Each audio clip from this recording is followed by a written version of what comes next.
Good morning. രണ്ട് product ഏതെങ്കിലും പറയാനാണ് അൻവർ സാർ സൂചിപ്പിച്ചിരിക്കുന്നത്. തീർച്ചയായും രണ്ട് പ്രൊഡക്റ്റുകൾ ഞാൻ ഇവിടെ അവതരിപ്പിക്കാം.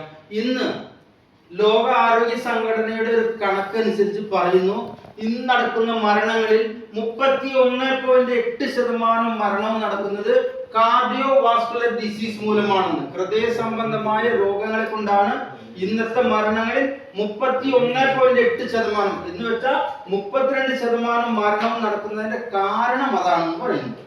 ബാക്കി എല്ലാ മരണങ്ങളും അതിന്റെ താഴെ വരുന്നുള്ളൂ. എന്തുകൊണ്ടാണ് ഇങ്ങനെ മരണങ്ങൾ സംഭവിച്ചുകൊണ്ടിരിക്കുന്നത്? വളരെ സിമ്പിൾ ആയി തന്നെ നമ്മുടെ ഡോക്ടർ അസിം കെ ദത്തോറോയ് അതിന്റെ കാരണം കണ്ടെത്തിയിട്ടുണ്ട്. നമ്മുടെ ബ്ലഡില് ധാരാളം കണ്ടന്റുകളുണ്ട്. പ്ലാസ്മ, പ്ലേറ്റ്ലെറ്റ്, ചുവന്ന രക്താണുക്കൾ എന്നിങ്ങനെ പലതുണ്ട്. സയൻസിലേക്ക് ഒന്നും പോകുന്നില്ല. എന്നാൽ ഈ പ്ലേറ്റ്ലെറ്റുകളുടെ ഹൈപ്പർ ആക്ടിവിറ്റി മൂലമാണ് ഈ മരണം സംഭവിക്കുന്നത് എന്ന് പറയുന്നു. എന്താണ് ഹൈപ്പർ ആക്ടിവിറ്റി? നമ്മുടെ ശരീരത്തിൽ എവിടെയെങ്കിലും ഒരു മുറിവ് ഉണ്ടായി കഴിഞ്ഞാൽ ആ മുറിവിലൂടെ ഒഴുകുന്ന രക്തത്തെ പെട്ടെന്ന് കട്ട പിടിപ്പിക്കുന്ന ഒരു ചടങ്ങാണ്, ഒരു ദൗത്യമാണ് നമ്മുടെ പ്ലേറ്റ്ലെറ്റുകൾ ചെയ്യാറുള്ളത്. അത് ആന്തരികമായ ഒരു മുറിവുണ്ടായാലും ബാഹ്യമായ ഒരു മുറിവുണ്ടായാലും അവിടെ രക്തം കട്ട പിടിപ്പിച്ചുകൊണ്ട് രക്തം ഒഴുകി പോകാതെ, ലീക്ക് ചെയ്യാതെ തടഞ്ഞു നിർത്തുന്നു. ഇതിനൊരു വേഗതയുണ്ട്, ഒരു ആവറേജ് വേഗത. അത് 40 ആരോഗ്യ വകുപ്പ് പറയുന്നു ആവറേജ് 40. ഇപ്പോൾ നമ്മളൊരു ചെറിയൊരു ഇളം തെന്നിൽ കിട്ടുന്ന ഒരു ഫാനിന്റെ താഴെ ഇരിക്കുമ്പോൾ നമ്മൾക്ക് അതൊരു സുഖമാണ്. അതേസമയം കൊടുങ്കാറ്റാണ് നമുക്ക് കിട്ടുന്നതെങ്കിലോ ഒരുപക്ഷെ നമ്മൾ തന്നെ പറന്നു പോകും. അപ്പോൾ അവിടെ അധികമാകാൻ പാടില്ല. പ്ലേറ്റ്ലെറ്റ് നല്ലതാണ്, അതിന്റെ പ്രവർത്തനം നല്ലതാണ് എങ്കിലും അമിതമായ വേഗതയിൽ അത് ആ കട്ട പിടിപ്പിക്കുന്ന ദൗത്യം ഏറ്റെടുക്കുമ്പോൾ ഒരുപാട് ദൂഷ്യവശങ്ങളുണ്ട്. ഇവിടെ ഈ സഡൻ ഡെത്ത് അഥവാ കുഴഞ്ഞു വീണ് മരണം നടക്കുന്നതിന്റെ പ്രധാന കാരണം പറഞ്ഞത് പ്ലേറ്റ്ലെറ്റുകളുടെ ഹൈപ്പർ ആക്ടിവിറ്റി എന്ന് വെച്ചാൽ വളരെ വേഗത്തിലുള്ള പ്രവർത്തനം. ഞാൻ നേരത്തെ സൂചിപ്പിച്ച 40 എന്ന സ്ഥാനത്ത് ഇന്ന് പലർക്കും 45, 50, 60 ഒക്കെ ആയിട്ടുണ്ട്. ഇങ്ങനെയുള്ള വ്യക്തികളിൽ ഒരു മുറിവ് ഉണ്ടാകുമ്പോൾ സഡൻ അവിടെ ഫ്ലോട്ടിംഗ് ആവും, ബ്ലഡ് അവിടെ കട്ട പിടിച്ചു പോകുന്നു. ആന്തരികമായ ഒരു മുറിവാണ് എങ്കിൽ അവിടെ അത് വളരെ പ്രത്യാഘാതങ്ങൾ ഉണ്ടാക്കും. ഞാൻ സിമ്പിൾ ആയിട്ട് ഒരു രക്തക്കുഴലിന്റെ ചിത്രമാണ് കൊടുത്തിരിക്കുന്നത്. ഇതിൽ നിറയെ രക്തം ഒഴുകിക്കൊണ്ടിരിക്കുകയാണ്. എന്നാൽ കാലങ്ങളായി നമ്മൾ കഴിക്കുന്ന ഭക്ഷണത്തിലൂടെ കുറേശ്ശെ കൊഴുപ്പുകൾ അടിഞ്ഞുകൂടുന്നു. ഈ കൊഴുപ്പുകൾ അടിഞ്ഞുകൂടുമ്പോൾ ഇവിടെ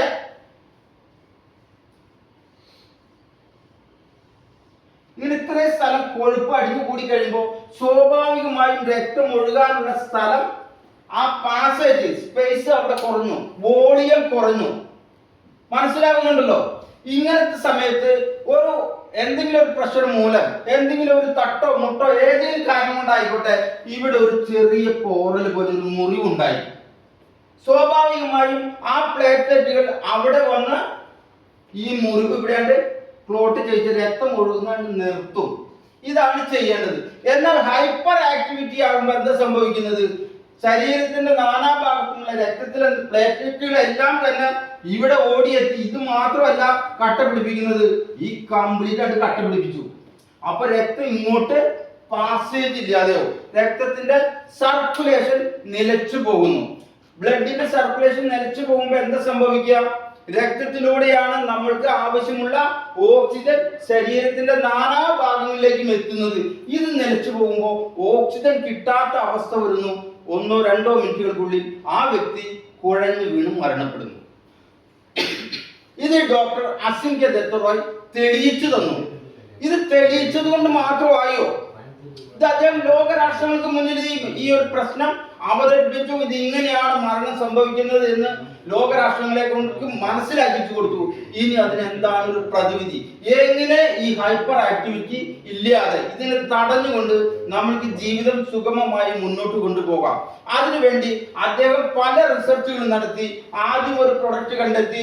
അത് ഇന്ന് പാറ്റന്റ് ചെയ്ത പ്രൊഡക്റ്റ് ആണെങ്കിലും ഏകദേശം 45,000 കോടി വിറ്റുവരവ് നടക്കുന്നുണ്ട്. പക്ഷെ അവിടെയും അദ്ദേഹം തൃപ്തനായില്ല. അതിനേക്കാൾ ഫാസ്റ്റ് റിസൾട്ട് ഉള്ള കൂടുതൽ നല്ല ഗുണമുള്ള ഒരു പ്രൊഡക്റ്റിന് വേണ്ടി അദ്ദേഹത്തിന്റെ റിസർച്ച് നിരന്തരം തുടർന്നുകൊണ്ടിരുന്നു. അങ്ങനെ അദ്ദേഹം കണ്ടെത്തിയതാണ് കിവി ഫ്രൂട്ടിന്റെ എക്സ്ട്രാക്ട്. ഇന്ന് ഏറ്റവും വില പിടിച്ച പഴങ്ങളിൽ ഒന്നാണ് കിവി, അല്ലെ? കിവി കേട്ടിട്ടുണ്ടല്ലോ. ഈ കിവി ഫ്രൂട്ടിന്റെ എക്സ്ട്രാക്ട് എന്ന് പറഞ്ഞു കഴിഞ്ഞാൽ അതിന്റെ ആക്റ്റീവ് മോളിക്യൂൾസ്, അതിന്റെ സജീവ തന്മാത്ര, അത് മാത്രം വേർതിരിച്ചെടുത്തുകൊണ്ട് അതിലാണ് അദ്ദേഹം റിസർച്ച് നടത്തിയത്. അപ്പോൾ ഇത് ഈ ഹൈപ്പർ ആക്ടിവിറ്റിയെ സന്തുലിതമാക്കാൻ അതിന് സാധിക്കുന്നു എന്ന് മനസ്സിലായി. കൂടുതലായിട്ടുള്ള ഹൈപ്പർ ആക്ടിവിറ്റിയെ നോർമലാക്കി മാറ്റിയെടുക്കാൻ ഈ കിവി ഫ്രൂട്ടിന്റെ ആ എക്സ്ട്രാക്റ്റിന് സാധിക്കുന്നു. എന്ന് വെച്ചാൽ കിവി ഫ്രൂട്ട് കംപ്ലീറ്റ് കഴിക്കുകയല്ല ചെയ്ത്, അതിലെ പ്രധാനമായ ഏതാണോ ഒരു കണ്ടന്റ് അതാണ് അദ്ദേഹം വിഘടിപ്പിച്ചെടുത്തത്. ആ ഒരു പ്രൊഡക്റ്റ് ഇത്ര റിസൾട്ട് കിട്ടിയപ്പോൾ അദ്ദേഹം അത് ഒരു യൂറോപ്യൻ പാറ്റന്റ് എടുത്തു. ഇന്ന് അദ്ദേഹത്തിന്റെ കൈവശമുള്ള ഒരു പാറ്റന്റ് ആണ് ഈ കിവി ഫ്രൂട്ടിന്റെ എക്സ്ട്രാക്ട്. ആ പ്രൊഡക്റ്റ് അങ്ങനെ തന്നെ തരികയല്ല നമുക്ക് ചെയ്തത്, അതിന്റെ കൂടെ എല്ലാർജിനിങ് എന്ന ഒരു കണ്ടന്റ് കൂടെ ആഡ് ചെയ്തു.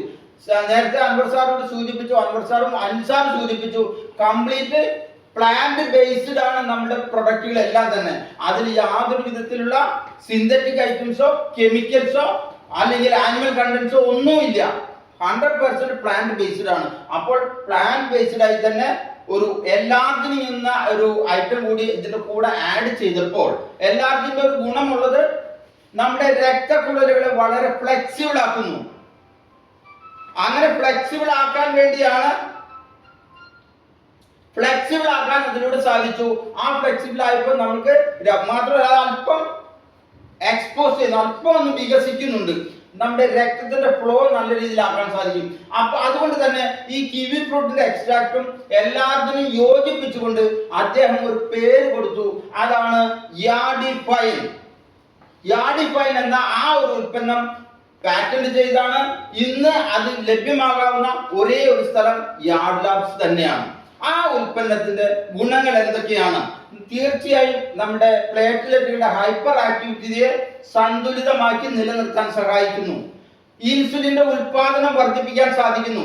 എവിടെയൊക്കെ നമ്മൾക്ക് ബ്ലോക്ക് ഉണ്ടോ ആ ബ്ലോക്കുകളെല്ലാം ഡൈല്യൂട്ട് ചെയ്ത് അത് മാറ്റിയെടുക്കാൻ സാധിക്കുന്നു. ഒരു ചെറിയ എക്സാമ്പിൾ പറഞ്ഞാൽ, ഹൃദയത്തിന്റെ പ്രധാന രക്തക്കുഴലുകൾ മാത്രമല്ല, നമ്മുടെ കണ്ണിന് വരെ ചെറിയ മുടിഞ്ഞാറ് വലുപ്പത്തിലുള്ള രക്തക്കുഴലുകൾ കാണാൻ സാധിക്കും, വെയിൻസ് കാണാൻ സാധിക്കും.